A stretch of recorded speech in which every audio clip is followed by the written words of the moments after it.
नमस्कार दोस्तों, जय जोहार। मैं कौशल तिवारी और बिहनिया संध्या में आपका स्वागत है। यह ऐतिहासिक सत्य है कि 10 साल बाद सत्ता विरोधी लहर बहुत तेज होती है और अच्छे अच्छे नेता सत्ता नहीं बचा पाते हैं। यदि राज्यों की बात करें तो इसमें कई उदाहरण मिल जाएंगे और यही वजह है कि कुछ ही मुख्यमंत्री हुए हैं जो 2 बार से अधिक अपने दम पर चुनाव जीतवा पाए हैं। उनमें आप डॉक्टर रमन सिंह, शिवराज सिंह चौहान, ज्योति बसु, कुछ नाम ले सकते हैं, नवीन पटनायक। लेकिन केंद्र सरकार में तो मुश्किल से गिनती के हैं।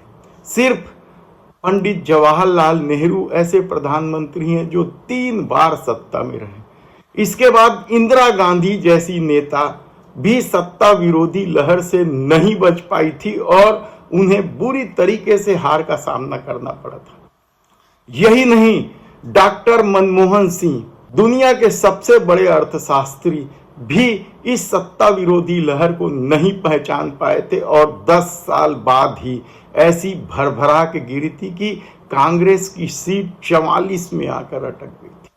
तब क्या मोदी सरकार के खिलाफ कोई सत्ता विरोधी लहर नहीं और इससे बेफिक्र हुआ जा सकता है? यह सवाल इसलिए उठाए जा रहे हैं क्योंकि अब सत्ता विरोधी लहर या सत्ता बदलने के संकेत साफ तौर पर दिखाई देने लगे। सवाल सिर्फ फलौदी सट्टा बाजार का नहीं है, जो भारतीय जनता पार्टी को तो 200 सीट तक देने को तैयार नहीं है, और न ही भारतीय जनता पार्टी का वह दम्भ जो 400 सीट पार के नारे को गुंजायमान करता है, वह भी क्या सत्ता विरोधी लहर को नहीं पहचान पा रही है या फिर एक नैरेटिव गढ़ा जा रहा है?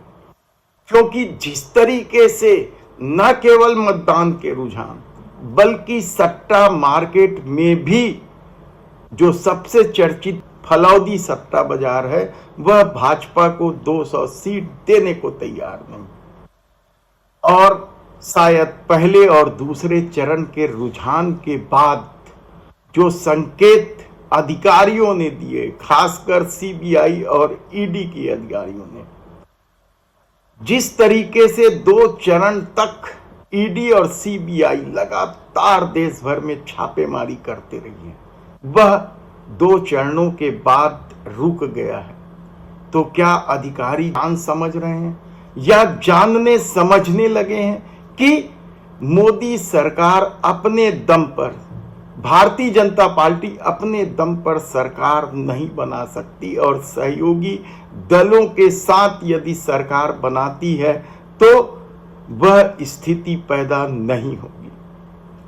तब क्या अधिकारियों के इस रुख को सत्ता बदलने का संकेत माना जाए या फिर सट्टा बाजार में भारतीय जनता पार्टी की स्थिति को लेकर जो दांव लगाए जा रहे हैं उसे संकेत माना जाए, या फिर गोदी मीडिया के नाम से मशहूर प्रमुख मीडिया संस्थानों के जो सुर बदले दिखाई दे रहे हैं?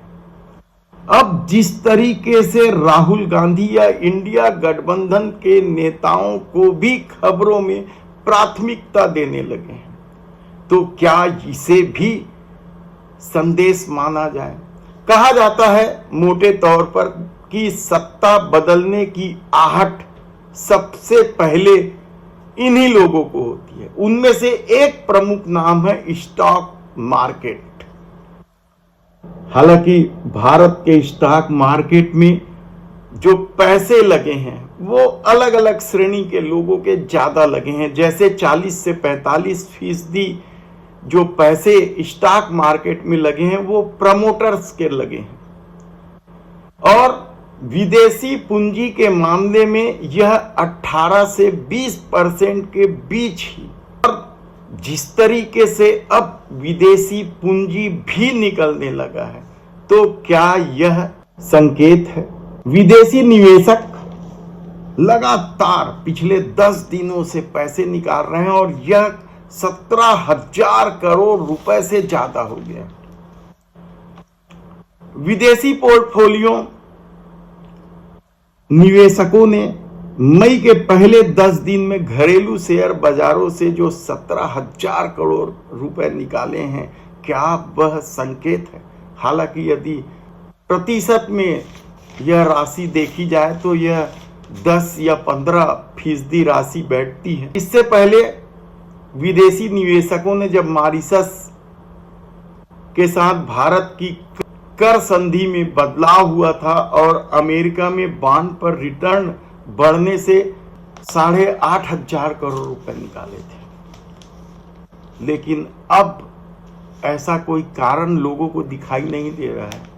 या स्टॉक मार्केट में ही समझ में नहीं आ रहा है कि आखिर 17,000 करोड़ रुपए विदेशी निवेशक क्यों निकाल रहे हैं। और बहुत सारे लोगों का कहना है कि यह एक संकेत भी है। तब ऐसी परिस्थिति में यदि मीडिया के सुर बदल रहे हैं, सट्टा बाजार भी 200 सीट देने को तैयार नहीं है, ईडी, सीबीआई समेत केंद्र सरकार के अधिकारियों का रुख सीधा सीधा बदलने का संकेत दे रहा है, और अब स्टॉक एक्सचेंज से जो विदेशी निवेशक पैसे निकाल रहे हैं, क्या यह संकेत नहीं है कि 2024 में सत्ता बदलने वाली है? धन्यवाद।